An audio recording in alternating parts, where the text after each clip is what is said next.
का टॉपिक है movement along the supply curve और चेंज इन क्वांटिटी सप्लाइड। पूर्ति वक्र पर संचलन या पूर्ति की मात्रा में परिवर्तन। तो ये क्या है? When due to change in own price of the commodity its quantity supplied change, it is expressed by different points on the supply curve, it is called movement along a supply curve और change in quantity supplied.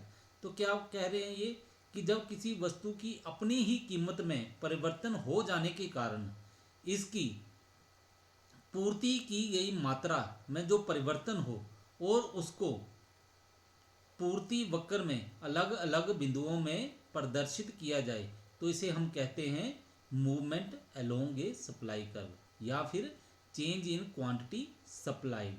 तो क्या मतलब है?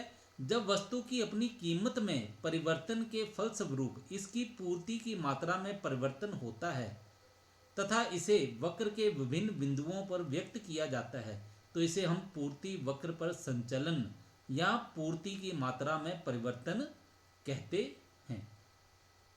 ठीक है, इसके बाद क्या है? When change in quantity supplied is caused by change in own price of the good, it is called extension और कॉन्ट्रैक्शन ऑफ सप्लाई। तो क्या कह रहे हैं?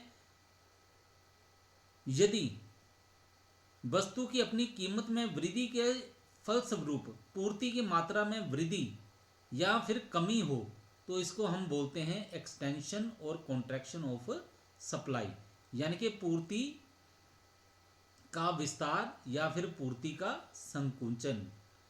तो ये आप ध्यान से देखोगे समझोगे तो आपको बिल्कुल ये उसी तरह से लगेगा जैसे आपने पहले पढ़ा था extension of demand and contraction of demand, बिल्कुल उसी तरह से है। लेकिन ये क्या है? ये उससे उलट है थोड़ा सा। लेकिन अगर आपने वो समझ लिया होगा तो इसको आपको समझने में किसी प्रकार की कोई मुश्किल नहीं आएगी। ठीक है, तो अब हम पहले पढ़ते हैं एक्सटेंशन ऑफ सप्लाई। ठीक है, पूर्ति का विस्तार। अब ये पूर्ति का विस्तार क्या होता है? देखो इसमें other things being equal, when supply of a commodity rises due to rise in its own price, it is called extension of supply। अन्य बातें समान रहने पर जब किसी वस्तु की अपनी कीमत बढ़ने के फलस्वरूप उसकी पूर्ति अधिक हो जाती है तो इस बढ़ी हुई पूर्ति को पूर्ति का विस्तार कहा जाता है। We can understand it with the help of a table and a figure। हम इसको एक तालिका तथा एक चित्र के द्वारा भी समझ सकते हैं। तो देखो इसका हम पहले टेबल बना लेते हैं। टेबल क्या है? Extension of supply. तो टेबल में देखो क्या बताया गया आपको, पहले प्राइस दी गई है, फिर क्वांटिटी सप्लाइड दी गई है यूनिट्स में, और ये डिस्क्रिप्शन दी गई है, वर्णन किया गया उसका। प्राइस वस्तु की जो कीमत है वो क्या बनती है? वस्तु मान लो यहाँ भी आइसक्रीम है, ठीक है, और उसकी सप्लाई है इकाइयों में। इकाई जो है एक आइसक्रीम भी हो सकती है, 10 आइसक्रीम जो है उनको भी एक यूनिट के तौर पे माना जा सकता है। 100 आइसक्रीम है उसको भी एक यूनिट के तौर पे माना जा सकता है। ठीक है, जैसे पैकिंग हो उसी हिसाब से। तो यहाँ पे प्राइस देखो जब 1 रुपया होती है तो सप्लायर कितनी आइसक्रीम की सप्लाई करता है? वो करता है 1 इकाई की। ठीक है, अगर कीमत बढ़कर 5 रुपये हो जाए तो सप्लायर क्या करता है? आइसक्रीम की जो इकाइयाँ हैं उनको बढ़ा के सप्लाई करता है, और इकाइयाँ कितनी बढ़ा देता है? वो 5। ठीक है, यानी कि अब वो आइसक्रीम की कितनी सप्लाई कर रहा है? वो सप्लाई कर रहा है 5 इकाइयों की, 5 यूनिट्स की। ठीक है, तो इसका विवरण हम इस तरह से कर सकते हैं। ये देखो यहाँ पे कीमत बढ़ गई, कीमत बढ़ने से क्या हुआ? राइज इन सप्लाई, पूर्ति भी बढ़ गई। ठीक है, कीमत में वृद्धि और पूर्ति में वृद्धि। तो अगर हम इसको एक डायग्राम के द्वारा दर्शाना चाहें तो डायग्राम के द्वारा भी इसको दर्शा सकते हैं। ये देखो एक्सटेंशन ऑफ सप्लाई। ये जो एक्स एक्सिस दिया गया है यहाँ पे हमने क्वांटिटी रखी है, यूनिट्स रखे हुए हैं, और वाई एक्सिस है यहाँ पे हमने प्राइस रखी हुई है आइसक्रीम की, और एस एस क्या है? ये सप्लाई कर्व है, ये देखो नीचे से ऊपर की ओर जा रहा है। ठीक है, तो यहाँ पे क्या है? पहले कीमत थी 1 रुपया। ठीक है, तो क्वांटिटी कितनी सप्लाई की जा रही थी? ये की जा रही थी 1 यूनिट, 1 इकाई की। और जैसे कीमत बढ़ के 5 रुपये हो गई तो सप्लाई को क्या किया, बढ़ा दिया गया, और ये सप्लाई बढ़ के कितनी होगी, 5 यूनिट्स। तो ये जो सप्लाई हुई है बढ़ गया है, ठीक है, इसी को हम बोलेंगे कि पूर्ति में विस्तार हुआ है, ठीक है। उत्पादक पूर्ति वक्र के यहाँ पे ये वाला बिंदु जो है, इसको मान लो ये ए बिंदु है, ए से यहाँ पे बी बिंदु में पहुँच जाएगा, ठीक है। यहाँ पे ये कट लगा हुआ है, यहाँ पे आपने लिख देना ए और यहाँ पे बी, ये लिखा नहीं हुआ है, यहाँ पे ए बी लिख दो। तो यहाँ का मतलब क्या है कि वो इस बिंदु से दूसरे बिंदु तक पहुँच गया है, ठीक है। और ये जो बीच में ए पॉइंट से बी पॉइंट तक जो पहुँचा हुआ है, उसी को हम बोलते हैं मांग में विस्तार या फिर एक्सटेंशन ऑफ सप्लाई।